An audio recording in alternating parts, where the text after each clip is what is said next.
또 광고할 게 더 있는지 모르겠네요. 예, 저희가 예배 끝나고 저희가 그 주소록을 혹시 작성하지 않으신 분은 제가 주소록을 위에 둘 테니까 그 주소록을 작성해 주시면 좋을 것 같아요.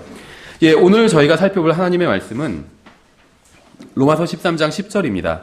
로마서 13장 10절만을 강의하는 것은 아니고 이제 이것과 비슷한 말씀들을 주로 로마서에서 찾아서 한번 보도록 하겠습니다.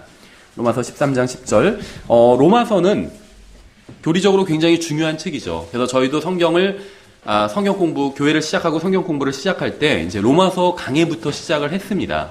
성경 공부 시간에. 그래서 앞부분에선 어떻게 하면 구원받는지 복음에 대해서 정리를 해주고 있고, 또 그 6장부터 7장, 8장에서 이제 그리스도인의 삶, 그리스도인은 어떻게 죄에 대해서 승리하는지 그런 승리의 비결이 나와 있죠. 그리고 9장, 10장, 11장에선 이제 이스라엘은 어떻게 되는지, 나중에 종말은 어떻게 되는지 이런 이스라엘과 관련한 이제 종말론을 다루고 있어요.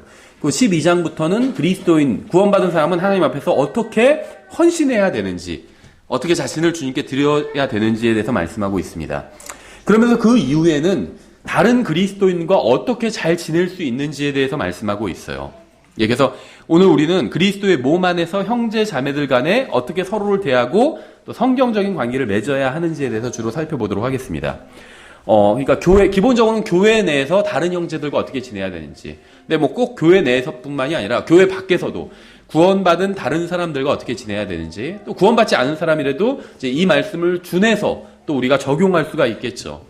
그래서 특히 교회와 가정에서 어떻게 다른 사람들을 대해야 되는지, 특히 가정에서 지금 같이 가족이 다 교회 나오시는 분들이 있잖아요. 그래서 가족이 서로를 어떻게 대해야 되는지, 이제 이런 부분을 한번 오늘 다뤄보도록 하겠습니다. 그래서 바른 관계를 갖는 방법, 교회 내에서 또 가정에서 다른 그리스도인과 또 다른 구성원과 어떻게 지내야 되는지에 대해서 좀 살펴보도록 하겠습니다. 로마서 13장 10절 찾으셨으면 한번 다 같이 읽어보겠습니다. 시작. 사랑은 자기 이웃에게 해를 끼치지 아니하나니 그러므로 사랑은 율법의 완성이니라. 아멘. 기도하고 시작하겠습니다. 은혜와 진리가 충만하신 하나님 아버지, 오늘도 주님, 저희들 주님 앞에 모여서 또 주님께 영과 진리로 경배와 찬양을 드리고 또 감사를 드립니다. 주님, 이 시간 또 주님의 말씀을 통해서 저희가 다른 사람들과 어떻게 또 관계를 맺어야 되는지 공부해 보려고 합니다. 저희가 배우는 이 말씀을 통해서 저희가 주님 앞에서 바로 서게 되기를 원합니다. 이 말씀을 통해서 주님께서 영광 받으시기 원합니다. 예수님의 이름으로 기도드렸습니다. 아멘. 예, 저희가 제가 자주 드리는 말씀이지만 다시 한번 이 시간에 좀 말씀을 드리고 또 이제 말씀을 전하도록 하겠습니다. 무엇이냐면 우리가 하나님의 말씀을 바르게 사용하는 방법은 이 말씀을 통해서 자기 자신을 돌아보는 거예요. 그렇죠. 그래서 성경에 의하면 하나님의 말씀을 여러 가지로 비유하고 있는데 거울로도 비유하고 있습니다. 거울. 그러니까 우리가 거울을 올바로 사용하는 방법이 있겠죠. 거울을 보면서 갑자기 다른 생각을 하면서 와, 그 사람 얼굴에 들어온 거 정말 많이 붙이고 다니는데 이렇게 생각하는 건 의미가 없어요. 그거는 그냥 혼자 생각해도 돼요. 거울을 볼 필요가 없죠. 거울을 보면서 다른 사람을 생각하는 것이 아니라 나 자신을 생각해야 돼요. 그렇죠. 아, 여기에 뭐가 묻었었구나. 머리가 지금 이쪽은 지금 뻗쳤구나 해서 다 정리를 하고 나가는 거죠. 그래서 밖에 나가기 전에 거울을 한번 보고 대부분 나가잖아요. 그렇죠. 예, 그래서 그것이 이제 거울을 통해서 자기 자신을 들여다보는 것이 이제 거울을 바르게 사용하는 방법입니다. 그래서 어떻게 보면 지금 오늘 제가 이제 선포하려는 하나님의 말씀을 통해서 여러분이 다른 사람을 생각하지 마시고 여러분 자신을 생각하셨으면 좋겠어요. 이게 이제 첫 번째 드리는 당부고, 두 번째 드리는 이제 당부라면 무엇이냐면, 저는 지금 어떤 특정한 사람을 염두에 두고 하나님의 말씀을 준비하지는 않았다는 겁니다. 그냥 일반적으로 교회에서 또 가정에서, 그러니까 일반적으로 내가 다른 사람을 어떻게 대해야 되는지, 거기에 대해서 하나님께서는 무엇이라고 말씀하고 있는지를 보고 거기에 해당하는 구절들을 준비한 거지 어떤 특정한 사람을 염두에 두고 준비한 건 아니에요. 그래서 저는 여러분의 대충은 제가 아는 것도 있겠지만 자세히는 몰라요. 그렇죠.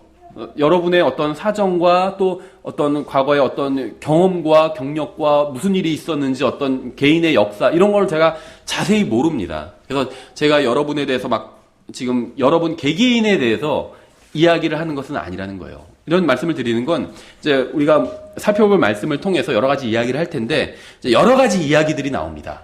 그럼 이제 어떤 생각이 들 수 있냐면 첫 번째는 나랑은 별로 상관없는 이야기다. 이런 생각이 들 수도 있어요. 그렇죠. 근데 그렇게 생각하면 안 돼요.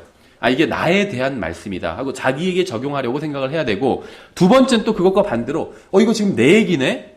누가 내 얘기를 지금 목사님한테 했나? 이렇게 생각할 수도 있어요. 근데 그런 적 없습니다. 그래서 그 특정한 사람을 지금 염두에 두고 하는 건 아니에요. 특히 그 사람을 제가 미워하기 때문에 이 사람을 한번 내가 속된 말로 까야겠다 이런 생각으로 하는 것은 절대 아니라는 거예요. 생각해보세요. 제가 미워할 이유가 없어요. 여러분을. 그렇죠. 미워할 이유가 없어요. 그래서 어떤 특정한 어떤 의도를 갖고 어떤 말씀을 준비한 것은 절대로 아니라는 겁니다. 그래서 이거 지금 내 얘기를 하는 것 같은데 좀 정보가 잘못됐다.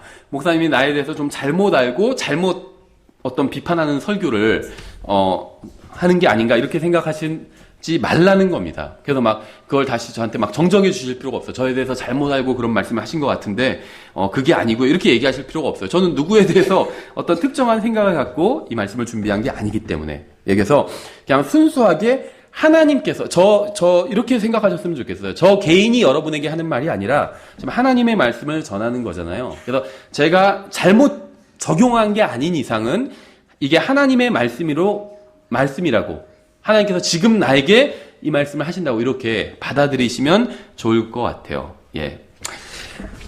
성경은 형제 자매들 간에 어떻게 대해야 되는지 아주 자세하게 말씀하고 있어요. 어떻게 보면 어떻게 구원받는지 아니면 하나님께서 존재하시는지 존재하지 않는지 하나님의 어떤 존재에 대한 논증 이런 거보다 어떻게 구원받은 사람들이 서로 즐겁게 지내야 되는지 서로 잘 지내야 되는지에 대해서 훨씬 더 많은 부분을 할애하고 있다는 거예요.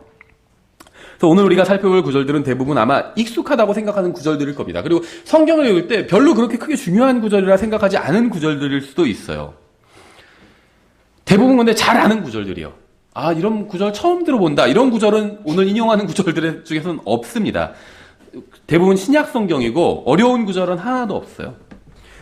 근데 문제는 이러한 구절들은 익숙하지만 나의 실제 삶과는 괴리가 크다는 거예요. 그렇죠? 이건 엄청난 비극입니다. 문제가 무엇인지 알고 있고 답도 무엇인지 알고 있는데 해결을 하지 못한 채 살아가는 것보다 더 불행한 일은 없을 거예요. 하나님의 말씀을 모르기 때문에 다투고 싸운다면 이해할 수 있어요. 그렇죠? 근데 성경을 읽고 하나님의 말씀을 안다고 하면서 서로 다투고 싸운다면 그거보다 더 불행한 일이 어디 있겠느냐는 거예요. 우리에게 필요한 것은 단순히 성경을 머리로 아는 게 아니라 마음으로 믿고 배우는 겁니다. 특히 킹잼 성경을 믿는, 사용하는 독립침례교회에게 가장 필요한 게 전 이거라고 생각해요. 성경을 머리로 아는 것. 여기서 그쳤기 때문에 이 독립침례교회도 많은 문제가 있었던 거예요. 저희 교회도 마찬가지일 수 있어요. 우리에게 필요한 것은 머리로 아는 것도 필요해요. 근데 그것만큼이나 그것보다 더 중요한 건 머리로 안 것을 실제 마음으로 믿고 그 말씀에 내가 믿은 말씀대로 그대로 사는 것. 그것이 중요하다는 거죠. 성경에서는 데살로니가전서에서 이렇게 말씀하고 있어요. 그 말씀이 또한 믿는 너희 안에서 효력 있게 일하느니라. 말씀이 우리 안에서 일하는데 믿는 너희 안에서 일한대요. 믿지 않으면 말씀이 일하지 않는다는 거예요. 이 말은 뭐냐면 알고 있는 너희, 그 말씀을 알고 있는 너희 안에서 일한다. 이렇게 말씀하고 있지 않아요. 성경은. 우리가 무슨 구절을 알고 있으면 성경 하나님의 말씀을 알고 있으면 그 말씀이 우리 안에서 일한다. 이렇게 말씀하고 있지 않다는 거예요. 믿는 우리 안에서 일한다는 거예요. 우리가 그 말씀을 믿어야 그때 그 말씀이 일하기 시작한다는 거예요. 그렇죠. 그러니까 말씀을 아는 것만으로 그치면 아무 일도 일어나지 않아요. 왜 내 삶이 가만히 돌이켜보면 그게 하나님께서 인도해 주시지 않은 것 같지 이런 생각이 들 때가 있죠. 그때 하나님께서 인도해 주셨다면 내가 시간 낭비하지 않았을 텐데 또 그 사람과의 관계를 망치지 않았을 텐데 이런 생각이 들 때가 있어요. 인도해 주시지 않은 게 맞아요. 왜 하나님께서 인도해 주지 않으신지 아세요? 우리가 그 말씀을 믿지 않기 때문이에요. 우리가 그 말씀대로 따라가지 않았기 때문이에요. 하나님께서는 따라오면 인도해 주시게 끌고 가시겠다 이렇게 하신 적은 없어요. 그건 칼빈주의자들이 지어낸 이야기지 하나님께서는 우리를 끌고 가시는 게 아니라 손을 잡고 함께 걸어가시는 거예요. 근데 우리가 그 손을 뿌리치고 안 간다고 하면 갈 수가 없는 거예요. 일단 멈춰서 기다리실 수밖에 없어요. 그렇죠. 만일 여러분이 하나님의 말씀을 진심으로 믿는다면 여러분의 인생은 완전히 바뀔 겁니다. 그리스도 안에서는 누구든지 새로운 삶을 살 수 있어요. 누구든지 살 수 있습니다. 살게 되는 건 아니에요. 구원받았다고 해서 누구든지 자동으로 새로운 삶을 살게 되는 건 아닙니다. 다만 새로운 삶을 살 수 있게 된다는 거예요. 중요한 점은 무엇인지 아세요? 나만 새로운 삶을 살 수 있게 된 것이 아니라 내 옆에 있는 형제 자매들도 새로운 삶을 살 수 있게 되었다는 겁니다. 저는 오늘 오래전에 과거에 있었던 이야기가 아니라 오늘 지금 이 순간부터 시작되는 우리의 삶에 대한 이야기를 이제 하려고 합니다. 가정과 교회와 직장에서 우리의 삶에 대한 이야기를 하려고 합니다. 먼저 가정에 대해서 잠깐 생각해 보겠습니다. 여러분이 어떤 아내나 남편에 대해서 한번 생각을 해보세요. 여러분은 그리스도 안에서 형제 자매들을 어떻게 대해야 하는지 알고 있어요. 여러분 중에는 그리스도 안에 있는 형제 자매들을 어떻게 대하는지 모르는 분은 한 분도 없다는 거예요. 근데 모든 문제는 가정에서부터 이제 시작이 됩니다. 그렇죠? 이게 무슨 말이냐면 여러분은 교회에 와서 형제 자매들을 어떻게 대해야 되는지 알고 있어요. 그렇죠? 막 소리 지르거나 갑자기 화를 내거나 그러지는 않아요. 대부분은. 웬만해선 교회 와서 막 오자마자 막 싸우거나 조금만 문제 갖고 싸우거나 막 시비를 걸거나 다른 형제한테 그러지 않죠. 어지간히 기분이 나쁘고 다른 사람이 좀 나에게 잘못 행해도 그냥 일단은 이해하고 넘어가지 그걸 막 갑자기 왜 이렇게 지금 했어? 막 하면서 정색을 하면서 싸우거나 이러지는 않는다는 거예요. 그렇죠? 근데 여러분은 남편이나 아내를 교회에서 형제 자매를 대하듯 합당하게 대하고 계신가요? 그렇죠. 여기서 자유로운 삶은 없을 거라고 생각해요. 여러분의 아내나 남편이나 자식이나 부모도 마찬가지예요. 나의 자식이고 나의 부모고 나의 아내고 나의 남편이죠.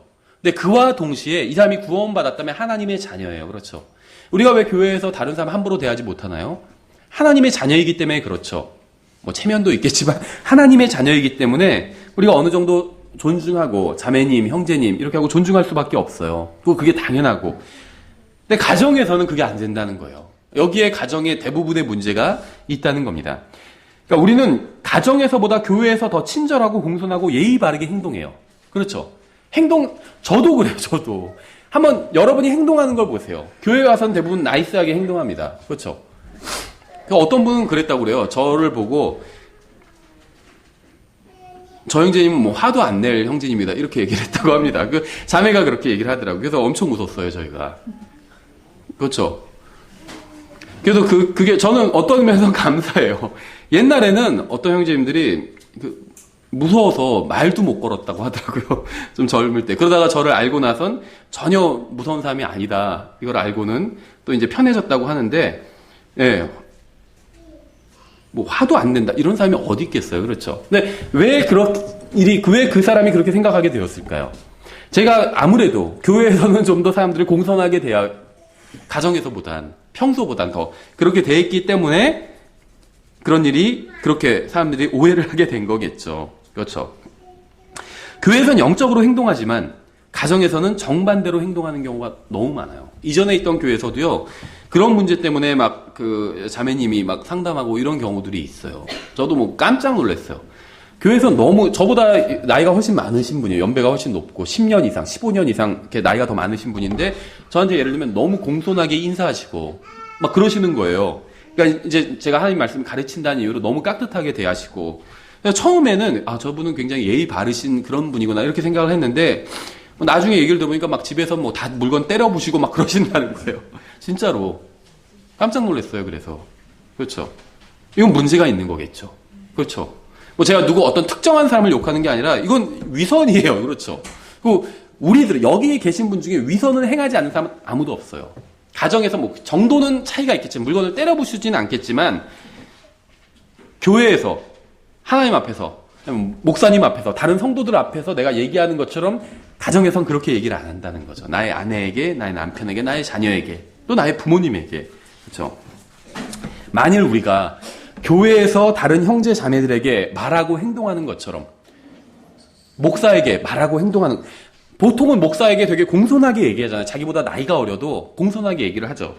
그렇게 얘기하는 것처럼 가정에서 남편이나 아내를 대한다면 가정은 완전히 달라질 겁니다.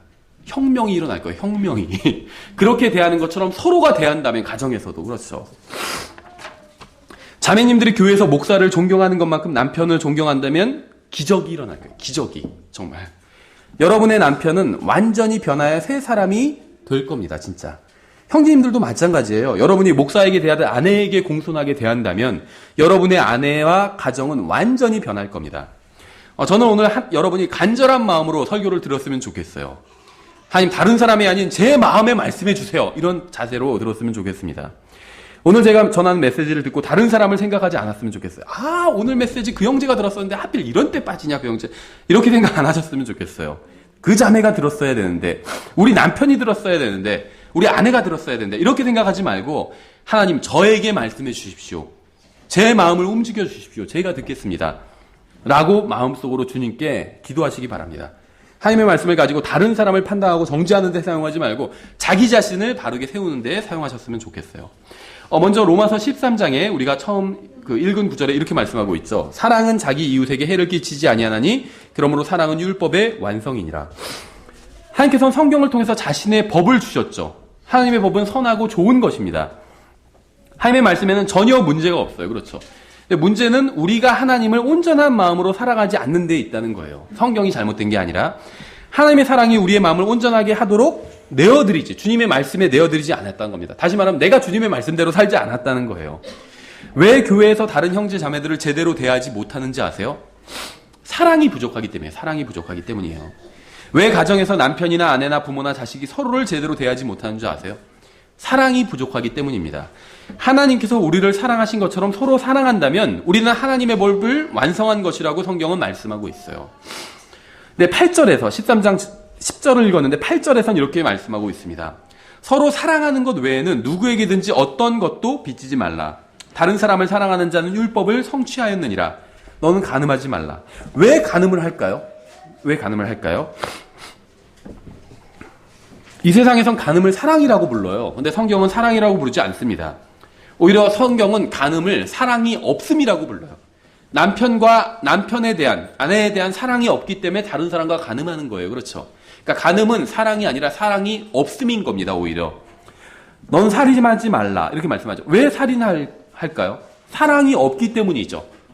사랑하면서 그 사람을 죽이는 경우는 없어요. 사랑하지 않기 때문에. 너는 도둑질하지 말라. 너는 거짓 증언하지 말라. 너는 탐내지 말라 한 것과 어떤 다른 명령이 있을지라도 그것은 너는 내 이웃을 내 자신과 같이 사랑하라 하신 이 말씀 안에 간략하게 들어있느니라. 사랑하면 이웃의 물건을 훔치지도 않고 간음하지도 않고 죽이지도 않아요. 그렇죠? 그래서 사랑하면 이 사랑이라는 말 안에 모든 율법이 간략하게 들어있다. 이렇게 말씀하고 있죠. 모든 범죄의 원인은 사랑의 부족에 있습니다. 사랑의 부족. 왜 남편이 아내를 폭행하나요? 아니면 아이들을 학대하나요? 아이들을 사랑하지 않기 때문이에요. 만약 제가 여러분에게 죄를 짓는다면 그것은 아직 사랑이 저의 마음을 온전하게 하지 못했기 때문입니다. 교회에서 일어나는 대부분의 문제는 내 이웃을 내 자신과 같이 사랑하는 하나님의 말씀에 순종하지 않았기 때문에 일어난 거예요. 하나님께서 저를 사랑하신 것처럼 제가 여러분을 사랑하고 하나님께서 여러분을 사랑하신 것처럼 여러분이 저를 사랑한다면 우리 교회는 온전한 교회가 될 것이고 문제가 거의 없을 거예요. 서로 사랑한다면 문제는 일어나지 않는다는 겁니다. 교회에서뿐만 아니라 가정에서도 마찬가지예요. 모든 남편이 하나님께서 자신을 사랑하신 것처럼 아내를 사랑하고 모든 아내가 하나님께서 자신을 사랑하신 것처럼 남편을 사랑하고 한다면 헤어지는 일은 없을 겁니다. 그렇죠? 생각해 보세요. 정말 헤어질 수밖에 없는, 이혼할 수밖에 없는 유일한 분이 있다면 하나님일 겁니다. 그렇죠? 구원받은 사람들은 교회예요. 우리는 그리스도의 신부입니다. 그런데 구원받은 대부분의 사람들은 하나님을 수도 없이 배반하고 제멋대로 살고 영적인 간음과 영적인 음행과 우상숭배를 수도 없이 하며 살아갑니다. 우리 중에 영적인 우상숭배, 영적 간음, 실제 간음을 한 사람은 몰라요. 저는 잘. 많지 않겠지만 많지 않은지 없는지 저는 그것도 잘 몰라요. 그런데 어쨌든 간에 영적인 간음은 다 해본 적이 있을 거예요. 영적인 간음. 우상숭배, 탐심이 있었을 거예요. 탐심이 우상숭배라고 말씀하고 있잖아요. 다 우상숭배를 하면서 살아요. 영적으로. 그렇죠? 하나님의 말씀을 전혀 중요하지 않게 여기고 심지어 그분을 무시하면서 살아가는 경우도 있어요. 만약 자신의 배우자를 쫓아버려야 할 정당한 이유를 가진 분이 있다면 바로 우리를 신부로 삼으신 예수 그리스도일 겁니다. 그렇죠? 근데 왜 예수님께서 우리를 쫓아버리지 않으시는지 아세요? 그분의 마음에는 온전한 사랑이 있기 때문이에요. 우리가 잘못하고 있지만 그분의 사랑이 그 우리의 잘못을 완전히 덮어버렸기 때문에 우리와 헤어지지 않고 계속 살고 계신 겁니다. 그렇죠. 우리는 누구누구 때문에 교회에 가기 싫다고 하거나 누구누구는 교회에서 사라져버렸으면 좋겠다고 생각할 때가 있어요. 저 사람은 좀 그러니까 적극적으로 뭐 너무 싫다 이렇게 생각 안 해도 저 사람은 좀 도움도 안 되고 그냥 없어도 되겠다 이렇게 생각하는 경우 이 교회가 커지면 커질수록 그렇게 생각하는 사람들이 생기게 됩니다. 그렇죠. 뭐 이게 다른 교회 얘기만이 아니고 우리 교회도 커지고 사람들이 더 모이잖아요. 이제 그런 일이 생겨요. 막 파벌이 형성되고 막 줄대기를 하고 이 킹제임스 성경 믿는 교회들도 있어요. 그런 교회들이 제가 뭐 실제로 눈으로 본 경우도 많이 있어요. 파벌이 형성돼서 막 이쪽 자매들 자매회 저쪽 자매들 막 갈라져 있고 막 목사님파 부목사파 막 서로 줄대기를 그런 경우가 있어요. 줄대기를 하고 그래서 막 주일학교 교사들이 막 교체되고 서로 자기 파벌 막 사람 밀어넣느라고 진짜로 그런 경우가 킹제임스 성경 믿는 교회들도 있어요. 봤어요 저는. 다른 사람의 잘못에 대한 이야기를 해요. 그렇죠. 다른 형제 자매에 대해서 험담하고 하나님의 말씀은 묵상하지 않으면서 다른 지체의 잘못과 실수는 묵상합니다. 그렇죠. 조용히 생각해보면 막 고소하고 그 형제가 잘못했다고 생각하면 그래서 특히 그 형제가 잘못했는데 그 자매가 잘못했는데 그게 드러나서 소문이 나면 더 고소하고 막 그런 거 묵상하고 있다는 거예요. 신기하게 또 이런 걸 묵상하면 마음이 막 편안해질 때도 있어요. 그렇죠. 그래서 이게 하나님께로부터 온 것인가 보다 이렇게 생각을 하는 경우가 있다는 겁니다. 왜 다른 사람을 험담이나 하고 정죄나 하고 있는지 아세요? 하나님의 사랑이 없기 때문이에요. 하나님의 사랑이 마음을 지배하지 못했기 때문입니다. 우리는 우리가 싫어하는 사람의 죄나 잘못이나 실패는 확대하는 경향이 있어요. 왜 그런지 아세요? 그 형제나 자매와 사이가 좋지 않은 이유를 모두 그 형제나 자매에게 돌리기 때문입니다. 나와 그 사람의 사이가 안 좋은 원인이 모두 그 사람에게 있다고 생각하기 때문이에요. 만약 우리 교회에서 분열이 일어난다면 그것은 어느 누군가의 잘못이 아니라 우리 모두의 잘못이라는 겁니다. 만약 우리가 순수한 마음으로 서로를 사랑한다면 우리 교회는 아무런 문제도 없을 것입니다. 서로가 하나님의 사랑으로 사랑한다면 아무도 서로에게 상처를 주거나 죄를 짓지 않을 것이기 때문이에요. 이 원칙은 가정에서도 똑같이 적용할 수가 있습니다. 두 번째, 로마서 14장 1절에선 이렇게 말씀하고 있어요. 믿음이 약한 자를 너희가 받아들이되 의심에 찬 논쟁은 하지 말라. 이렇게 말씀하고 있죠. 우리는 믿음이 약한 자를 받아들여야 됩니다. 자신이 성경을 알고 하나님의 말씀을 알고 진리를 붙들고 있다고 생각하는 사람들은 무엇을 해야 될까요? 모든 사람이 다 영적으로 성장한 그리스도인은 아니라는 사실을 깨닫는 거예요. 이건 뭐 좋은 교회도 마찬가지예요. 이 세상에서 아무리 좋은 교회도 영적으로 성장하지 못한 사람들이 있다는 겁니다. 그렇죠? 교회는 무슨 특공대가 아니에요. 뭐 선교단체가 아닙니다. 뭐 선교단체가 잘못했다는 것이 아니라 선교단체가 좋은 일을 한 경우들이 많이 있죠. 근데 교회는 선교단체는 아니라는 거예요. 그렇죠? 교회는 가족과 같습니다. 그래서 교회의 원리와 가정의 원리가 굉장히 서로 비슷하게 돌아가고 있어요. 우리가 주님을 위해서 영적 싸움을 한다는 데 있어서는 군대와 같지만 교회가 무슨 특공대나 군대는 아니라는 겁니다. 그렇죠? 가정을 생각해 보세요. 부부가 있죠. 다음에 부모님이 같이 살 수도 있어요. 또 어린 자녀가 같이 살 수도 있습니다. 교회도 마찬가지라는 거예요. 영적으로 성장한 사람도 있고 성장해 가는 사람도 있고 아직 영적으로 한참 어린 사람도 있습니다. 그게 교회예요. 영적으로 성장한 사람만 다 있는 교회는 이 지상에는 존재하지 않습니다. 그렇죠? 생각해 보세요. 이건 뭐 청년 5명이 같이 사는 것과 마찬가지예요. 뭐 경우에 따라서는 그럴 수도 있겠죠. 근데 그걸 보고 남자 25살짜리 남자 5이 같이 살아요. 그럼 이사 가거나 이럴 때 편하겠죠. 그렇죠. 애기들이 있고 저희처럼 막 이런 집은 이사 갈 때 막 애기도 봐야 되고 더 2배로 힘들 수도 있어요. 그런데 청년만 5명이 산다면 이사 갈 때 훨씬 편할 수도 있어요. 근데 그걸 보고 와, 저 가정은 참 아름다운 가정이다 이런 생각이 들지도 않아요. 그렇죠. 남자만 막 5, 6, 7명이 살고 있으면 저가 왜 저렇게 살고 있을까? 뭔가 이상하다 이렇게 생각한다는 거죠. 그렇죠. 그러니까는 정상적인 가정은 성장한 성인도 있고 아기도 있고 또 노인도 있을 수 있고 이게 정상적인 일반적인 가정의 모습입니다. 교회도 똑같다는 거예요. 영적으로 성장한 사람도 있고 성장해 가는 사람도 있고 영적으로 어린 사람도 있고 그럼 영적으로 어린 사람을 받아주어야 된다는 겁니다. 그렇죠? 중요한 점은 교회에서 영적인 그리스도인은 가정에서도 영적인 그리스도인이 되어야 된다는 거예요. 교회와 가정이 똑같기 때문에 상대방이 영적이지 않다고 해서 함부로 대하는 것은 영적인 사람의 자세가 아닙니다. 그렇죠? 자기처럼 교회 열심히 다니지 않고 성경을 열심히 읽지 않는다고 남편을 못 살게 구는 자매도 있어요. 그래서 전도가 안 되는 거예요. 왜 당신은 나처럼 영적인 열심이 없어요? 하면서 막 뭐라고 하고. 그러면 남편이 어떤 생각을 할까요? 영적인 게 저런 거라면 나는 절대 영적이 되고 싶지 않다. 이런 생각을 하겠죠. 만약 여러분이 영적인 사람이라면 약한 지체 앞에서 무릎을 꿇고 그를 섬겨야 됩니다. 이게 영적인 사람이에요. 이것이 바로 성경이 말씀하시는 영적인 사람의 태도입니다. 예수 그리스도보다 더 영적인 사람은 없죠. 가장 영적이신 분은 예수님입니다. 그런데도 불구하고 이 세상에 오셔서 전혀 영적이지 않은 우리를 섬겨주셨어요. 이것이 바로 영적인 사람이 영적이지 않은 사람을 대하는 방법이에요. 여러분이 교회에서 나는 영적이다. 그리고 저 사람은 영적이지 않다. 그렇게 생각한다면 어떻게 해야 되냐면 영적이지 않은 사람을 섬겨주는 거예요. 그렇죠? 그게 영적인 사람이 영적이지 않은 사람을 대하는 방법이라는 겁니다. 비판하고 정죄하는 게 아니라 그의 부족한 점을 도와주고 섬기는 게 바로 영적으로 성숙한 사람이 영적으로 어린 사람을 돕는 성경적인 방법이에요. 가정에서도 마찬가지예요. 내가 저 사람보다 더 낫다 이렇게 생각한다면 그 사람을 도와줘야 돼요. 무슨 말인지 아세요? 너 왜 이렇게 내 말을 그렇게 안 들어 하고 자기가 더 자기 생각이 바르다는 거잖아요. 그런 말을 한다는 게. 그럼 자기가 그 사람을 도와줘야 된다는 거예요. 말로만 비판하지 말고 실제로 도와주세요. 그 사람을. 그게 성경적인 방법이라는 거죠. 성경은 믿음이 약한 자를 정죄하라고 한 적이 없습니다. 비판하거나 쫓아내거나 그렇게 면박을 주라고 창피를 주라고 말씀하신 적도 없어요. 아니 교회 다니지 그렇게 오래됐는데 아직도 그것도 모르세요? 막 하면서 그렇게 창피를 주라고 하신 적이 없어요. 성경은 믿음이 약한 자를 받아들이라고 말씀하고 있어요. 거짓 교리를 받아들여 이런 말이 아니에요. 믿음이 약한 사람을 받아들이라는 거예요. 가서 도와주라는 거예요. 예수님께서는 셋째 하늘에 앉아 계신 채로 우리들에게 올라오라 이렇게 말씀하시지 않았어요. 예수님께서는 직접 이 세상으로 오셔서 우리를 받아주셨습니다.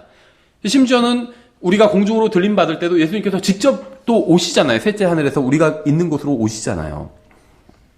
우리가 주님을 받아들인 것보다 더 중요한 점은 주님께서 우리를 받아주셨다는 사실입니다. 약한 믿음을 가지고 있고 주님의 말씀에 순종하지 않고 주님을 숱하게 배반하는 우리를 위해서 이 세상으로 오셔서 받아주신 거예요. 주님께서. 비판하고 정죄하고 내쳐버리기는 쉽습니다. 비판하는 건 쉬워요.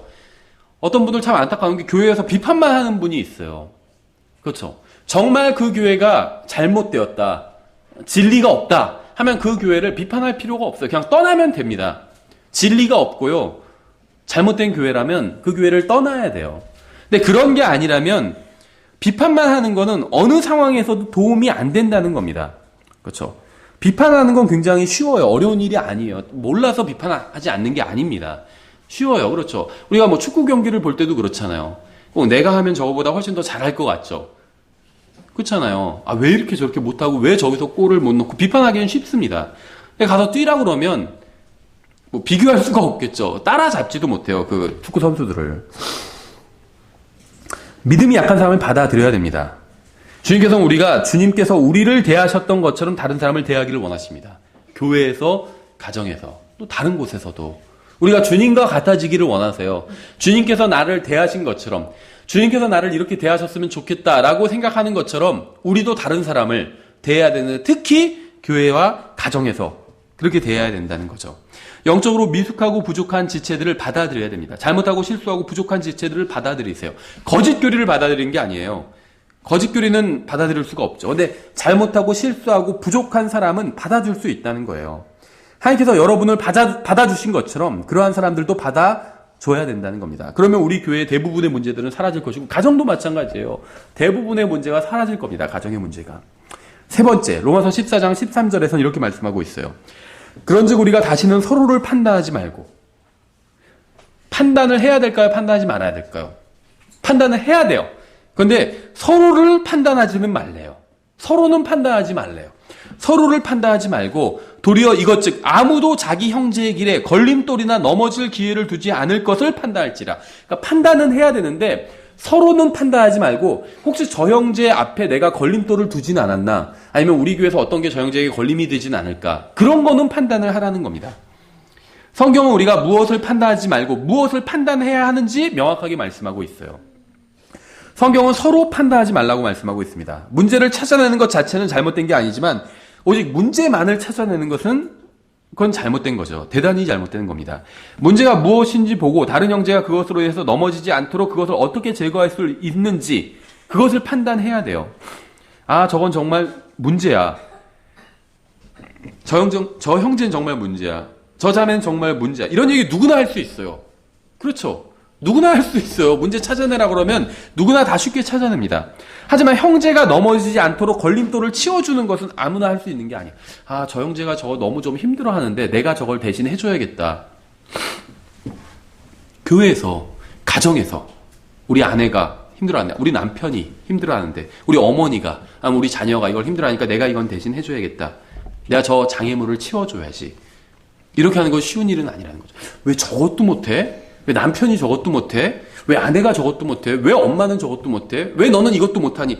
그건 누구나 할 수 있어요. 그렇게 하지 말라는 거예요. 그 사람을 왜 너는 이것도 못해? 이렇게 사람은 판단하지 말라고 했잖아요. 서로를 판단하지 말고 이렇게 말씀하고 있잖아요. 저걸로 인해서 너무 어렵겠다. 우리 아내가 너무 힘들겠다. 우리 남편이 너무 힘들겠다. 우리 어머니가 너무 힘들겠다. 우리 자식이 너무 힘들겠다. 그거를 치워줄 것. 그것을 판단하라고 말씀하고 있어요. 그렇죠. 하나님께서 원하시는 것은 우리가 서로 다른 형제 자매를 판단하는 게 아니라 그들을 넘어지게 할 만한 것이 무엇인지 판단하고 그것을 제거하라는 겁니다. 그러면 교회의 문제 사라져요. 분열이 없어집니다. 가정도 마찬가지예요. 아, 저 일로 인해서 우리 자매가 너무 힘들지 않을까? 그걸 판단하라는 거예요. 아, 그걸 내가 어떻게 도와줄까? 아니면 저 일로 인해서 우리 남편이 너무 힘들지 않을까? 우리 아버지가 너무 힘들지 않을까? 우리 아들이 너무 힘들지 않을까? 그걸 판단하라는 거예요. 그걸 없애주라는 겁니다. 그렇죠?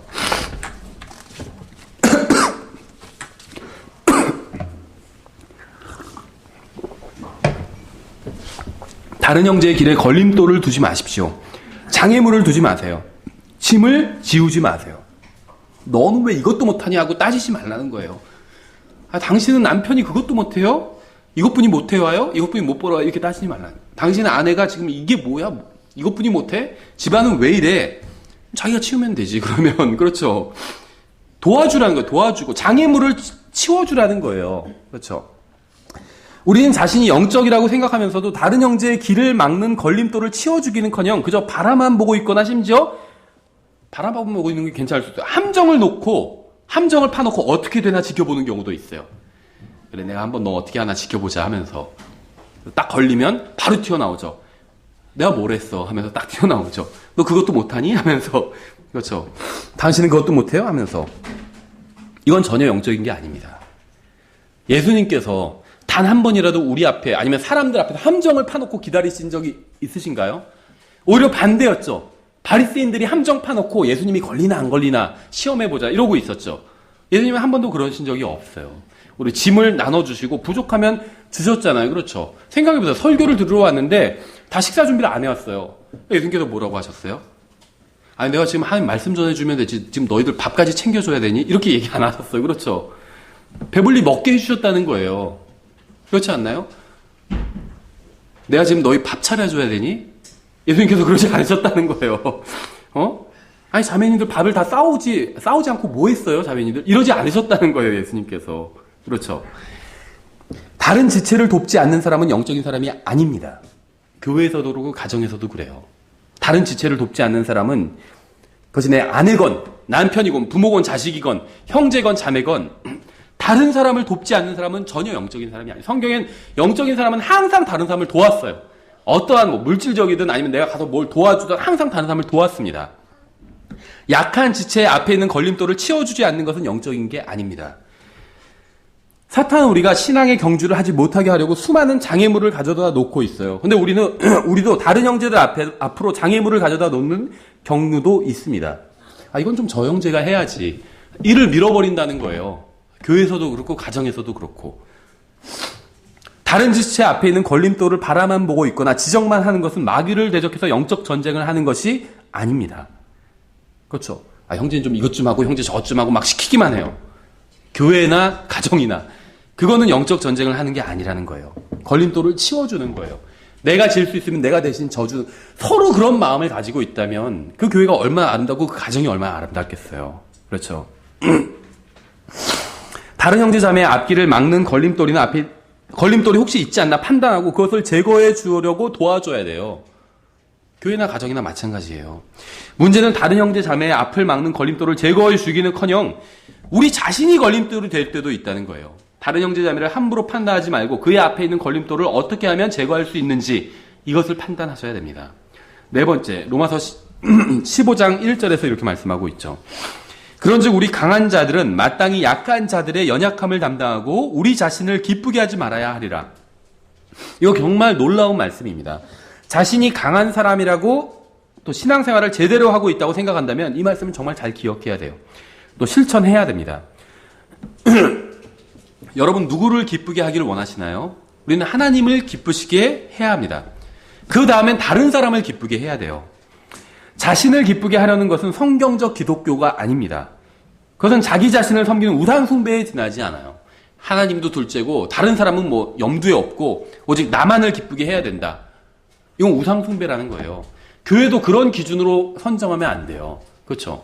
아, 이 교회에서는 왜 이걸 안 해주고 밥은 왜 이 모양이고 밥이 잘 나오는 교회가 잘못된 교회는 아닙니다. 그 좋은 교회예요. 그런데 밥이 잘 안 나온다고 해서 비판한다면 문제가 있다는 거예요. 그렇죠? 그건 우상 숭배예요. 내 마음에 들지 않는다는 거죠. 왜 나를 편하게 안 해주지? 교회에서 자신의 방법만을 고집하는 것은 다른 사람을 세워주는 것도 아니고 주님을 섬기는 것도 아닙니다. 자기 자신만을 기쁘게 하려고 하면 교회는 결코 바로 설 수 없습니다. 자기가 원하는 대로 해주지 않는다고 해서 교회에서 분열을 일으키고 교회를 떠나는 사람도 있어요. 그런 사람은 어디에서도 만족할 수 없습니다. 왜냐하면 그 사람을 위한 교회는 없기 때문에. 교회는 주님을 위한 거지 사람을 위한 교회가 아니거든요. 그렇죠? 그 사람만을 기쁘게 하기 위해서 존재하는 교회는 없다는 거예요. 자기 자신을 기쁘게 하려는 것은 육신의 속성입니다. 육신은 다른 누구보다 항상 자신을 맨 앞자리에 둡니다. 육신은 항상 자신을 기쁘게 하려고 합니다. 자기를 기쁘게 하려고 하기 때문에 교회가 분열되는 거예요. 가정도 마찬가지예요. 자기를 기쁘게 하려고 하기 때문에 믿음이 약한 사람들이 상처를 받고 교회를 떠나는 겁니다. 여러분이 스스로 모든 것을 판단할 수 있는 강한 그리스도인이라고 생각한다면 자신을 기쁘게 하지 말고 다른 사람을 기쁘게 하세요. 도움이 필요한 형제 자매를 찾아서 도와주세요. 내가 지금 생각하는 게 옳다. 그러면 다른 사람은 옳지 못하게 생각한다는 거잖아요. 그럼 그 사람을 도와주라는 거예요. 나의 생각을 강요하지 말고. 쓰러진 형제 자매를 찾아서 일으켜 주십시오. 육신은 이러한 일을 결코 하지 않으려고 합니다. 왜 그런지 아세요?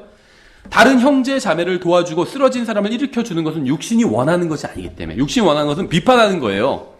다른 사람들의 발을 씻겨주고 섬기는 것은 육신이 원하는 것이 아닙니다. 가정과 교회 다 마찬가지예요. 왜 베드로가 주님을 위해서 감옥에 갇혔는지 아세요? 왜 야고보가 주님을 위해서 목배임을 받았는지 아세요? 누군가의 더러운 발을 씻겨주고 누군가를 대신해서 자신의 목숨을 버리는 그 사랑의 의미를 깨달았기 때문이에요. 예수님의 사랑의 의미를 깨달았기 때문이에요. 다섯 번째, 데살로니가전서 5장에서 이렇게 말씀하고 있어요. 15절에 조심하여 아무도 누구에게든지 악으로 악을 갚지 말고 도리어 너희 가운데서도 선하고 또 모든 사람에게 선한 것을 항상 따르라. 이렇게 말씀하고 있죠. 정말 단순한 말씀이에요. 다른 사람을 악하게 대하지 말라는 거예요. 교회에서도 그렇고 가정에서도 그렇고 내가 아닌 다른 사람, 아내나 남편이나 뭐 누가 됐든 다른 사람을 악하게 대하지 말고 선하게 대하라고 말씀하고 있어요. 선하게 대하라고. 너무 단순하고 쉬운 말씀이죠. 우리의 관계가 망가지는 이유는 우리가 악을 악으로 갚기 때문입니다. 무엇인가 자신이 당했다고 생각하면 참지 못해요. 요것 봐라. 이게 지금 날 이렇게 대했겠다. 이렇게 생각한다는 거예요. 하나님의 심판을 믿는다고 하면서도 하나님께 문제를 맡기지 않고 상대방에게 즉시 보복하려고 합니다. 똑같이 갚아주려고 하는 것은 그리스도인이 취해야 될 태도가 아닙니다. 만일 여러분이 행한 대로 하나님께서 그대로 여러분에게 갚아주신다면 여러분은 어떻게 되겠어요? 여러분이 행한 잘못에 대해서 하나님께서 여러분을 대해주기를 원하는 그대로 다른 사람들에게 그렇게 대해주시라는 거예요. 하나님께서는 여러분이 행한 대로 그대로 갚아주지 않으셨습니다. 여러분에게 은혜와 자비를 베풀어 주셨고 오래 참아주셨어요. 선하게 대해주셨습니다. 우리의 죄를 우리의 머리 위로 돌리지 않고 자신의 아들인 예수 그리스도의 십자가에 못 박아 우리가 받아야 될 벌을 예수님께서 대신 받게 해주셨습니다. 우리의 잘못을 우리에게 돌리지 않으시고 예수 그리스도께서 우리를 대신해서 상하게 하셨다는 거예요. 하나님께서는 여러분도 다른 사람을 그렇게 대하기 원하십니다. 여러분에게 악을 행하는 사람에게 악으로 갚지 말고 선으로 갚아주세요. 형제님, 그 사람이 저에게 무슨 짓을 했는지 형제님 몰라서 그래요. 그 자매가 저에게 무슨 짓을 했는지 저에 대해서 무슨 말을 하고 다니는지 형제는 몰라서 그래요. 이렇게 얘기하고 싶은 분이 있을 겁니다. 악을 다시 악으로 갚지 않으면 악은 거기서 끝나버립니다. 상대방 없이 혼자 논쟁할 수 있는 사람 아무도 없어요. 혼자 싸울 수 있는 사람도 없습니다. 아무리 상대방이 싸우려고 해도 다툼에 응하지 않으면 악은 거기서 끝나버린다는 거예요. 22절에 이렇게 말씀하고 있죠. 악의 모든 모양을 삼가라 이렇게 말씀하고 있어요. 악의 모든 모양을 삼가래요. 예전에 뉴욕에서 이런 일이 있었다고 그래요.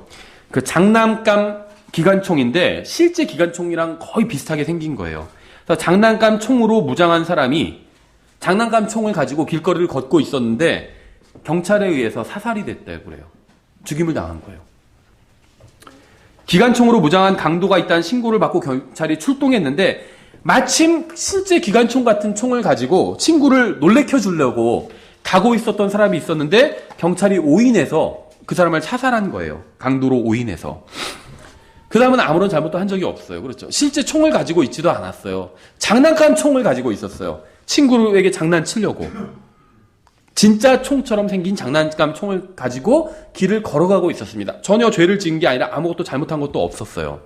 그 다음은 실제로 누구에게도 아무런 위협이 되지 않았지만 그 사람의 겉모습은 오해를 불러일으키기에 충분했고 결국 경찰의 총에 맞아서 사망하게 되는 엄청난 일을 당하게 되었습니다.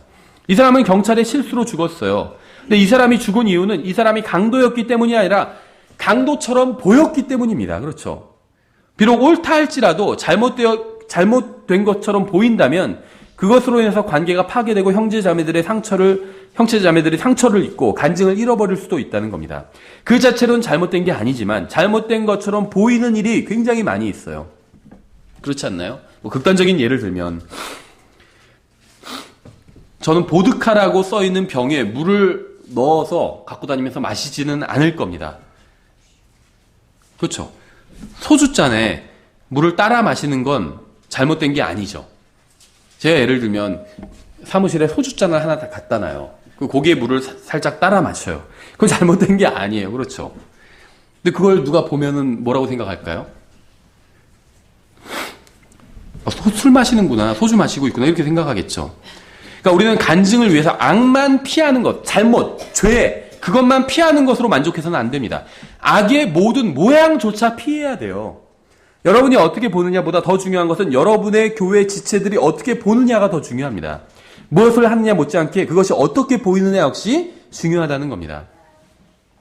7번째, 그리스도 안에 있는 형제 자매들의 관계를 파괴하고 간증을 망치는 게 또 무엇이 있을까요? 디도서 3장 1절에서 이렇게 말씀하고 있어요. 그들이 명심하여 정사들과 권능들에게 복종하며 행정관들에게 순종하며 모든 선한 일을 하도록 준비하게 하며 아무도 비방하지 말며 말다툼하는 자가 되지 말며 오직 부드러우며 모든 사람에게 온전히 온유함을 보이게 하라. 여러분의 입에서 나간 말 한마디로 인해서 어떤 사람은 다시는 예수 그리스도에 대해 듣고 싶어하지 않을 수도 있습니다.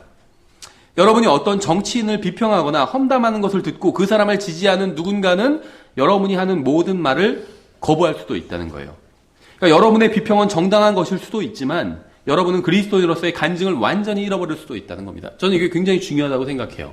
그래서 우리 교회에서 하지 말아야 될 것이 있어요. 그것이 무엇이냐면 절대 정치인을 비평하지 말라는 거예요. 그 다음에 잘못해서가 아니라 비평할 필요도 없어요. 우리의 일이 아닙니다. 그것은. 혼자 그렇게 생각하거나 모르겠어요. 개인적으로 뭐 다른 사람과 그런 얘기를 할 수도 있겠지만 가능하면 하지 않는 게 좋아요. 가능하면. 우리나라는 뭐 미국도 마찬가지지만 정치적인 견해가 완전히 극과 극으로 갈리는 나라죠. 한쪽에선 정말 예를 들면 민주당 이쪽을 지지하고 그러니까 진보를 지지하는 분들도 있고 한쪽에선 보수를 지지하는 분들도 있어요. 미국도 그렇고 우리나라도 그렇습니다. 굉장히 정치적으로 극명하게 갈려요. 제가 알기에 우리 교회에서도 서로 그 부분에 있어서 의견이 다른 분들이 있습니다. 비평하지 말라는 거예요. 예, 나랑 생각이 다른 정치인과 그 정치인을 지지하는 사람들을 비평하지 말라는 겁니다. 그 비평이 잘못되었기 때문이 아니에요. 바른 비평일 수도 있어요. 그래도 비평하지 말라는 거예요. 왜냐하면 내가 누군가를 비평함으로 인해서 그 사람을 지지하는 사람이 다시는 내 말을 듣지 않게 될 수도 있어요. 그렇죠. 예를 들면 제가 어떤 정치인을 비평해요. 그래서 막 그 정치인의 비리를 이야기하고. 근데 그 정치인을 또 극도로 좋아하는 사람도 있어요. 그렇죠. 예를 들면 대통령. 제가 대통령을 막 비평해요. 잘못하는 게 있겠죠. 어느 대통령이나 잘못하는 건 있어요. 그렇죠. 제가 막 비평을 합니다. 그럼 그 대통령을 막 극도로 좋아하는 사람도 있어요. 그렇죠. 그럼 그 사람은 그다음부터는 제가 하는 말을 절대 듣지 않게 된다는 거예요. 그 사람이 구원받지 않았다면 제가 복음을 전하려고 해도 그 복음조차 듣지 않아요. 당신의 정치적인 견해가 그 사람이 봤을 땐 제가 정치적인 견해가 잘못됐다고 생각하죠. 그러니까 당신의 정치적인 견해가 잘못됐기 때문에 당신이 어떤 진리에 대해서 분별하는 것도 잘못됐을 확률이 크다 이렇게 생각한다는 거죠. 그 사람이 구원받았다고 해도 마찬가지예요. 제가 진리를 전하고 킹제임스 성경을 알려주려고 해도 그것도 다 거부한다는 겁니다. 그렇죠. 당신이 저렇게 훌륭한 대통령을 비평하는 걸로 봐서는 당신이 가지고 있는 어떤 당신의 분별력이 의심스럽다 이렇게 생각한다는 거예요.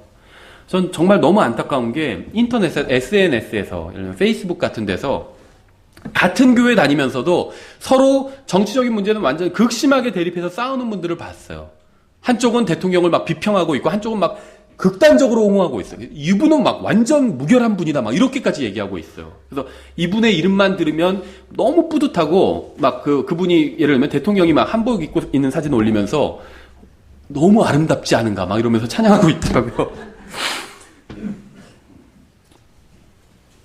안타깝더라고요. 우린 사람을 따르는 사람이 누가 대통령이 돼도 우리의 인간의 근본적인 문제는 해결할 수가 없습니다. 그렇죠? 우리가 찬양할 필요도 없고 인간을 반대로 비평할 필요도 없어요. 그렇지 않나요? 우리가 찬양할 분은 하나님밖에 없습니다. 예수 그리스도밖에 없어요. 정말 참된 아름다움을 갖고 계신 분 예수님밖에 없지 않나요? 사람을 비평하거나 극도로 막 높이거나 이럴 필요가 없다는 거예요. 다른 사람이 보기에 가증하게 보일 수가 있어요. 그럼 내가 전하는 진리도 같은 취급을 당하게 된다는 거죠. 그렇죠? 생각해 보세요. 다른 사람의 정치적인 견해를 바꾸는 것과 그 사람의 영원한 운명을 바꾸는 것과 어떤 게 더 중요하나요? 영원한 운명을 바꾸는 것이 더 중요해요. 그렇죠. 그래서 저는 보수적인 사람한테는 그 다음에 막 어떤 얘기를 하면 정치인에 대해서 막 얘기하고 그러면 동의를 해줘요. 다 그냥. 같이 보수적인 척 해줍니다. 진보적인 사람 앞에서 또 진보적인 척 해줘요. 그렇죠. 근데 또 부작용도 생기더라고요. 보수적인 사람은 저 형제 저거 좌빨 아니야 그러고 진보적인 사람은 저 완전 수구 꼴통 아니야 그러고. 근데 그냥 다 동의를 해줍니다. 웬만하면. 그래야 그 사람도 내가 전하는 진리를 좀 더 받아들일 확률이 높기 때문에 저는 상관이 누가 제가 좋아하는 정치인은 있어요. 저도. 근데 누가 대통령이 되든 크게 중요한 일은 아니라고 생각해요. 그렇죠. 이 사람이 어떤 정치적인 입장을 갖든 그것이 그게 그렇게 크게 중요한 일은 아니라고 생각하고 가능하면 저랑 같은 정치적인 입장을 가지면 좋겠죠. 근데 그렇지 않다 할지라도 정말 그게 큰일 나건 건 아니라는 거예요. 그 다음에 영원한 운명, 그 다음에 영혼을 어디서 보낼 것인지 그게 훨씬 더 중요한 문제예요. 그렇죠. 그래서 없는 사람한테 없는 것처럼 그래서 바울도 그렇게 해준 거잖아요. 그렇죠. 모든 사람에게 모든 사미자가 된 것은 어찌하든지 몇 사람이라도 얻고자 함이라. 우리도 그렇게 돼야 된다는 겁니다. 그래서 하나님께서는 뭐라고 말씀하고 있냐면 아무도 비방하지 말라고 말씀하셨어요. 지지하는 정치인 때문에 교회가 막 둘로 쪼개지는 것도 봤어요. 그렇죠? 심지어 막 우리 교회에서 뭐 누구 지지하려면 우리 교회 아예 나가세요. 이렇게 말한 목사님도 있었다고 하더라고요. 아무도 비방하지 말라고 그랬어요. 성경은 아무도 비방하지 말라고. 왜냐하면 여러분이 누군가를 비방하는 것을 어떤 사람이 듣고 여러분이 전하는 복음마저 거절해 버릴 수 있기 때문에 저도 선거철에는 특정 정치인과 특정 정당을 지지합니다. 하지만 그것을 다른 사람들에게 드러내지는 않아요. 왜냐하면 저의 정치적인 성향으로 인해서 저와 다른 견해를 가진 사람들이 제가 전하는 복음마저 거절해 버릴 수 있기 때문에 저에게 가장 중요한 것은 여당도 아니고 야당도 아니고 예수 그리스도가 가장 중요해요. 예수 그리스도와 그분의 복음에 비하면 이 세상 모든 일들은 사소한 것들입니다. 사소한 것들이에요. 사소한 것들 때문에 우리의 생명이신 예수 그리스도의 복음과 진리를 전하지 못한다면 우리는 그리스도의 심판석에서 주님께 무엇이라고 변명할 수 있을까요? 우리는 어떤 말을 하거나 글을 쓰고 나서 속이 시원하다고 느낄 수 있어요. 누군가를 비웃고 조롱함으로 인해서 통쾌하다고 느낄 수도 있습니다. 하지만 그러한 말이나 글로 인해서 누군가 복음을 받아들이는데 방해가 되거나 예수 그리스도를 거부하는 빌미를 준다면 우리가 그리스도의 심판석에서 주님께 어떤 변명을 할 수 있을까요? 그렇죠. 성경은 아무도 비방하지 말라고 분명히 말씀하고 있어요. 누구도 비방하지 마세요. 여러분이 싫어하는 정치인 비방하지 마세요. 아무도 비방하지 말라고 했잖아요. 누군가를 비방하는 것을 통해서 인류가 유익을 얻었던 적은 단 한 번도 없습니다. 저는 우리가 자신의 생각을 버리고 단순한 마음으로 하나님의 말씀을 믿는다면 정말 엄청난 일이 일어날 거라고 생각해요. 그렇죠. 정치인에 대해서 그렇게 열내는 그 시간에 예수 그리스도와 진리에 대해서 그분의 말씀에 대해서 열낸다면 놀라운 일이 일어날 거예요. 8번째, 소문을 퍼뜨리지 말아야 됩니다. 무엇이 교회를 망치고 형제들 간의 관계를 망치는 것일까요? 가십이에요. 가십. 소문 퍼뜨리는 거. 들어봤어? 그 자매님 알고 보니까 무슨 짓을 했더라면서 막 그런 소문 퍼뜨리는 거. 생각해 보세요. 친구에게는 말할 수 있으면서 예수님께는 말할 수 없는 게 있을까요? 잠언 18장에서 이렇게 말씀하고 있어요. 소문을 퍼뜨리는 자의 말들은 상처들과 같아서 뱃속의 가장 안쪽 부분들로 내려가느니라. 이렇게 말씀하고 있죠. 소문을 퍼뜨리는 사람은 다른 사람의 간증만 망치는 것이 아니라 자신의 간증도 망친다는 사실을 알아야 돼요. 생각해 보세요. 막 소문 퍼뜨리고 다니는 사람이 있어요. 그럼 그 사람을 좋아 보일까요? 그 사람이? 와, 훌륭한 그리스도인이구나. 이렇게 생각할까요? 들을 때는 재밌게 듣겠죠. 누가 막 소문을 퍼뜨리고 다닌다면 야, 너만 알아야 돼 하면서 얘기를 하면 재밌게 들어요. 들을 땐. 그런데 다 듣고 나서 와, 이 형제는 정말 훌륭한 사람이구나. 나에게 이 얘기를 해줘서 이렇게 생각하지는 않아요. 아, 나 이 사람한테 말 조심해야겠다. 잘못 말하면 내 얘기도 이렇게 얘기하고 다니겠다. 이렇게 생각한다는 거죠. 한 번 망가진 간증은 회복되기 어렵습니다. 잠언 20장에서 이렇게 말씀하고 있어요. 소문을 퍼뜨리는 자처럼 두루 다니는 자는 은밀한 일들을 드러내나니 그런즉 입술로 압첨하는 자와 상관하지 말지니라. 교회를 분열시키는 가장 크고 빨리 분열시키는 게 무엇인지 아세요? 거짓 교리가 아니에요. 거짓 교리. 만약에 우리 교회가 분열되고 망가진다면 거짓 교리 때문이 아니라는 겁니다. 게으름도 아니에요. 가십입니다. 가십. 소문을 퍼뜨리는 거. 이 가십을 통해서 형제들 간에 불신이 오기 때문이에요. 불신이 오면 서로 대화를 나눌 수 없고 교제를 나눌 수 없고 함께 기도를 할 수 없습니다. 결국 추측과 악한 생각과 분열만이 남게 됩니다. 모든 사람이 모든 소문을 알아야 하는 게 절대 아닙니다. 소문을 다 알아야 할 필요가 없어요.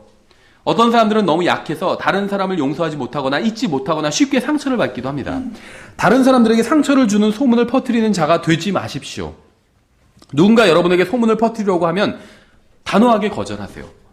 다른 사람을 비방하는 대화를 나누려고 하면 단호하게 거절하십시오. 그렇죠? 저도 그런 적이 있고 그러지 못한 적도 있어요. 누군가 비판하는데 얘기를 가만히 들어보니까 재미있어가지고 계속 듣고 더 얘기하게끔 이렇게 유도한 적도 있어요.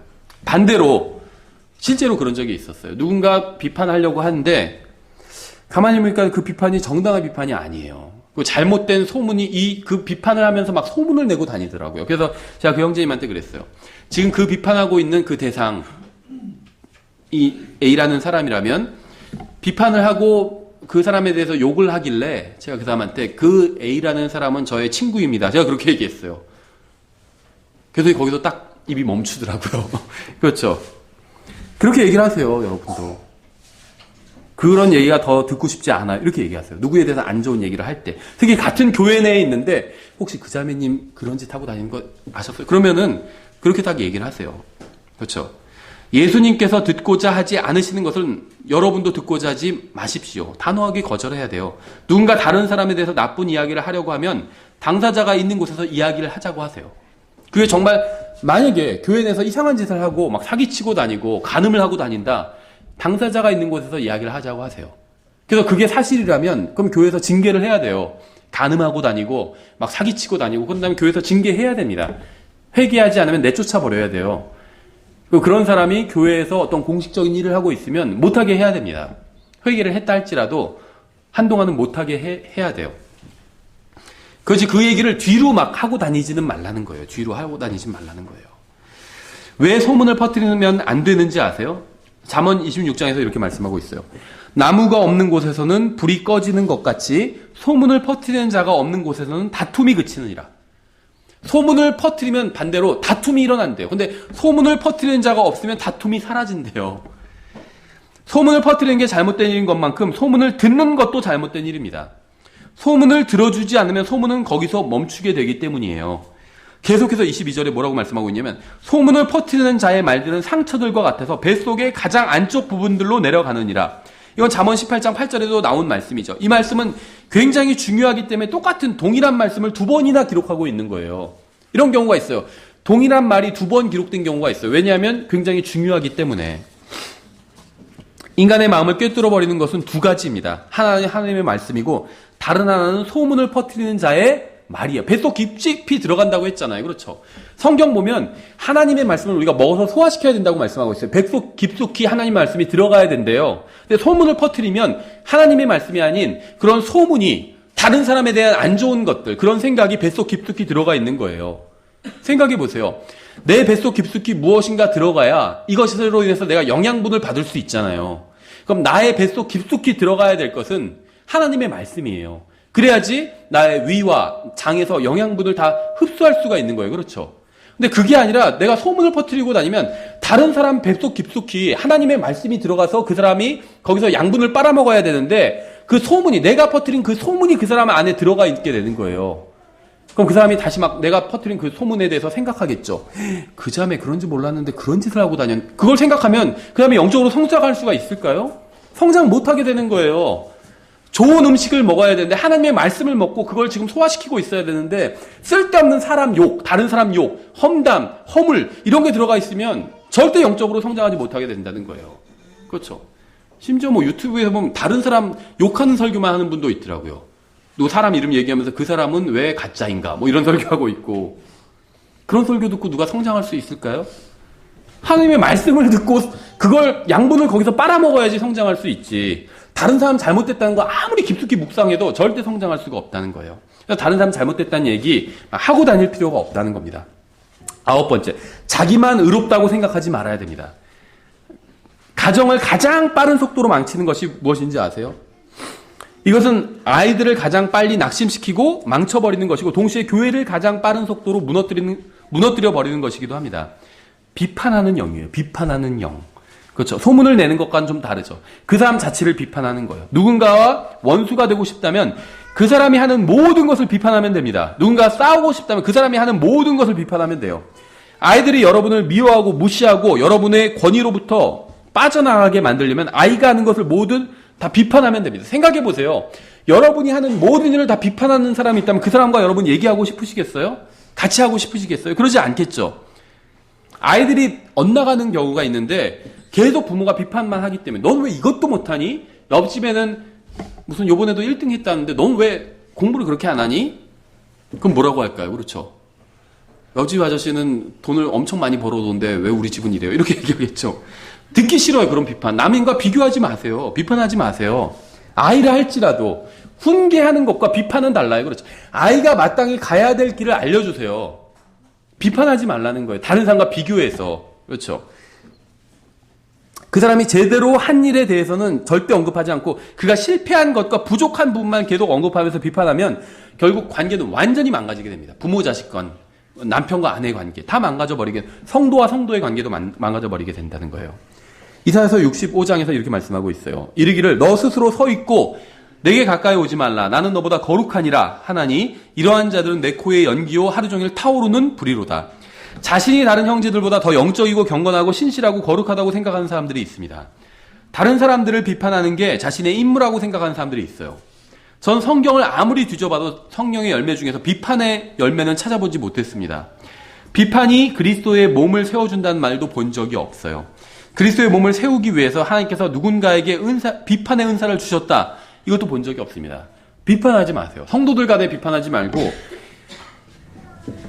목회자도 마찬가지예요. 비판하면요 굉장히 낙심이 됩니다. 목회자들도 겉으로는 막 뻔뻔하게 하나님 말씀 잘 전하는 것 같아도 속으로는 똑같아요. 흙으로 만든 인간이에요. 목회자도. 그렇죠. 아, 내가 정말 이렇게 목회를 계속 해야 되나, 이렇게 살아야 되나, 이런 생각이 들 때가 있다는 것. 그렇다고 막 과도하게 있지도 않은데 막 칭찬하면서 그럴 필요도 없죠. 오늘 막 설교 너무 좋았어요 막 하면서 막 너무 과도하게 그럴 필요도 없다는 거예요. 그렇죠. 과도한 칭찬, 아부, 비판 다 마찬가지로 사람을 똑같이 망치는 거랑 망치고 있다는 겁니다. 그렇죠. 교회에서, 가정에서 남편에게, 아내에게, 형제, 자매에게 필요한 게 무엇인지 아세요? 비판이 아니라 위에서 기도해 주는 거예요. 위에서 기도해 주는 거. 그렇죠. 하나님께서 여러분 중 누구에게도 다른 형제, 자매를 비판하라는 임무를 주신 적이 없습니다. 아내에게 남편을 비판하라는 그런 임무를 주신 적이 없어요. 남편에게 아내를 비판하라는 그런 임무를 주신 적이 없어요. 저희가 이제 생각이 나서 광고를 드리면 오전 이제 설교 시간에 이제 그러니까 가장 어떤 기본적인 문제를 다뤄보려고 합니다. 그러니까 가정에 대해서, 그다음에 이제 교회에 대해서 그러니까 시리즈로 한번 다뤄보려고 하는데. 가정이 마찬가지예요. 가정과 교회가 굉장히 원리가 비슷해요. 돌아가는 원리가. 가정에게 머리로 주신 분이 있죠. 머리로 세운 게 남편을 머리로 세웠죠. 아내는 돕는 자예요. 그렇죠. 남편은 가정의 모든 부분에 있어서 머리가 돼야 된다는 거예요. 밖에서 돈 벌어오는 일만이 아니라 집에서 일어나는 모든 일에 있어서 머리가 돼서 이끌고 가야 된다는 거예요. 아내는 그걸 돕는 자예요. 돕는 자. 그렇죠. 우리가 나중에 이제 한번 자세히 이런 부분에 대해서 살펴볼게요. 하나님께서는 비판을 하라고 주신 게 아니라는 거예요. 남편과 아내 사이에. 그렇죠. 남편이 아내를 비판하도록 주시지 않았어요. 남편이 가정의 모든 문제에 책임을 지고 끌고 가야 돼요. 가정이 잘 안 돌아간다. 가정 경제가 잘 안 돌아간다. 아니면 아이들 교육이 문제가 있다. 아니면 집안일이 문제가 남편 책임이에요. 그럼 아내는 당신 책임이니까 당신이 다 잘했어요. 이게 아니라 돕는 자예요. 돕는 자. 같이 책임을 지는데 남편이 1순위고 2순위가 아니라는 거예요. 아내도 도와야 돼요. 그렇죠. 당신 책임이니까 내가 할 게 없다. 이게 아니라 도와야 돼요. 경제적인 부분도 그렇고 집에 아이들 양육도 그렇고 집에 가정 어떤 집안일도 그렇고 다 마찬가지예요. 나중에 한번 가정에 대해서 살펴볼 때 제가 다시 좀 자세히 얘기를 할게요. 중요한 건 뭐냐면 비판하라고 주신 적이 없다는 거예요. 남편을 비판하라고 남편 주신 게 아니에요. 아내를 비판하라고 아내 주신 게 아니에요. 부모 비판하라고 부모님 주신 게 아니고 자식 비판하라고 자식 주신 게 아니라는 겁니다. 형제 자매 비판하라고 주신 게 아니에요. 그렇죠. 여러분은 다른 사람의 인생이 아닌 여러분의 인생을 살아야 합니다. 하나님께서는 여러분에게 진리를 주셨고 여러분이 그 진리에 순종하는지 보고 계십니다. 다른 사람이 진리에 순종했는가 그게 아니라 그건 여러분에게 묻지 않으실 거예요. 다른 사람이 진리에 순종했는지 그건 여러분의 일이 아니라는 거예요. 만일 여러분이 다른 형제 자매들에게 힘을 주거나 격려하거나 도와줄 수 없다면 제가 사랑하는 마음으로 여러분에게 간곡하게 부탁드리는데 입을 닫고 그냥 조용히 있으면 돼요. 아내가 뭘 하는데 내가 도와주지 않는다. 남편이 무엇을 하는데 내가 도와주지 않는다. 부모님이 뭘 하는데 내가 도와드리지 않는다. 자식이 뭘 하는데 내가 도와주지 않는다. 그러면 차라리 그냥 입을 닫고 조용히 있으라는 거예요. 그게 낫다는 겁니다. 비판을 하지 말라는 거예요. 누가복음 18장에서는 이렇게 말씀하고 있어요. 또 그분께서 자기가 의롭다고 스스로 믿고 다른 사람들을 멸시하는 어떤 자들에게 이 비유를 말씀하시되 여기에 나온 사람은 자신이 스스로 의롭다고 생각했습니다. 문제는 다른 사람들을 멸시했다는 데 있어요. 다른 사람을 멸시하는 사람은 결코 의로운 사람이 아닙니다. 왜냐하면 주님께서 주신 가장 큰 명령도 지키지 못한 것이기 때문에 가장 큰 명령은 너는 구령할지니라 헌금을 많이 할지니라 힘에 넘치도록 주님을 섬길지니라 이런 게 아니에요. 가장 큰 명령은 주 하나님을 사랑하고 내 이웃을 내 자신과 같이 사랑하라는 이게 가장 큰 명령이죠. 근데 그 누가복음 18장에서 이렇게 말씀하고 있죠. 두 사람이 기도하러 성전에 올라갔는데 하나는 바리새인이요 다른 하나는 세리더라. 바리새인은 서서 자기 홀로 이렇게 기도하여 이르되 하나님이여 내가 다른 사람들 곧 착취하는 자들과 불의한 자들과 간음하는 자들과 같지 아니하고 더욱이 이 세리와도 같지 아니함을 감사하나이다. 나는 일주일에 2번 금식하고 내 모든 소유의 11조를 드리나이다 하고 세리는 멀리 서서 감히 눈을 들어 하늘을 우러보지도 못하고 다만 가슴을 치며 이르되 하나님이여 죄인인 내게 긍휼을 베푸소서 하니라. 다른 사람과 자신을 비교해서 자신이 다른 사람보다 낫다는 결론을 내리는 것이 바로 바리새적인 것입니다. 오늘날 교회에도 이런 생각이 만연해 있어요. 자신은 무엇을 했기 때문에 혹은 무엇을 하지 않았기 때문에 다른 누구보다 낫다고 생각을 합니다. 형제 자매의 관계를 망치는 것이 무엇인지 아세요? 악을 악으로 갚으려는 것, 즉 보복하려는 마음, 악의 모양, 또 다른 사람에 대해서 악하게 말하는 것, 다른 사람에게 상처를 주는 말을 하는 것, 소문을 내고 다니는 것, 그리고 비판하는 것, 이런 것이 교회와 가정을 망치고 형제들 간의 관계를 파괴시키는 것들입니다. 마지막으로 한 구절만 보고 마칠게요. 골로새서 3장 14절인데 이렇게 말씀하고 있죠. 이 모든 것 위에 사랑을 입으라. 사랑은 완전하게 매는 띠니라. 여기서 완전하다는 것은 죄가 없다는 게 아니라 온전하다는 의미입니다. 형제 자매들을 완전하게 만든 것은 무엇일까요? 교회를 하나로 묶어주는 건 무엇일까요? 가정을 하나로 묶어주는 것 무엇일까요? 모든 것 위에 사랑을 두는 거예요. 사랑. 어떤 일이 일어나도 누가 무슨 짓을 해도 사랑한다면 아무것도 문제가 되지 않고 모든 문제가 해결됩니다. 가정이든 교회든 사랑이 하나로 묶어주고 완전하게 해주기 때문에 하나님께서 우리를 도와주셔서 우리가 다른 형제 자매들에게 어떻게 말하고 어떻게 대해야 되는지 가르쳐 주시기를 바랍니다. 만약 오늘 메시지를 듣고 자신이 아는 다른 사람을 생각했다면 하나님의 말씀이 여러분 안에서 역사할 수 없습니다. 저는 오늘 우리가 살펴본 말씀들을 반복해서 보면서 주님께서 다시 오실 때까지 이 말씀들을 우리 모두 다 기억했으면 좋겠어요. 저도 기억하고 싶어요. 그래서 하나님의 말씀으로 변화된 사람이 제가 됐으면 좋겠습니다. 또 여러분도 그렇게 되었으면 좋겠어요. 하나님의 말씀이 삶을 지배하는 사람이 되십시오. 이 말씀들 다른 사람에게 적용하지 말고 나 자신에게 적용해서 이 말씀들이 나의 삶을 지배하게 그렇게 해보세요. 하나님의 사랑이 넘쳐나는 삶을 살게 되시기를 바랍니다. 예, 기도하겠습니다. 하나님 아버지, 주님의 말씀을 위해서 감사드립니다. 주님의 말씀들, 특히 다른 사람들을 어떻게 대해야 되는지 이런 주님의 말씀 또 지침을 주셔서 감사드립니다. 그러나 주님, 저희가 너무나도 연약합니다. 주님께서 저희 안에서 역사해 주셔서 저희가 주님께서 주신 이 말씀대로 살 수 있도록 도와주시기 원합니다. 그래서 저희의 교회가, 저희의 가정이 주님께서 보시기에 너무나도 아름다운 교회와 가정이 될 수 있도록 주님 도와주시기 원합니다. 이 말씀을 통해서 또 저희가 이 말씀에 순종할 때 주님께서 영광 받으시기 원합니다. 예수님의 이름으로 기도드렸습니다. 아멘. 예, 다 같이 자리에서 일어나셔서 찬송가 426장 주님께 찬양 드리고 오전 예배를 마치도록 하겠습니다. 426장.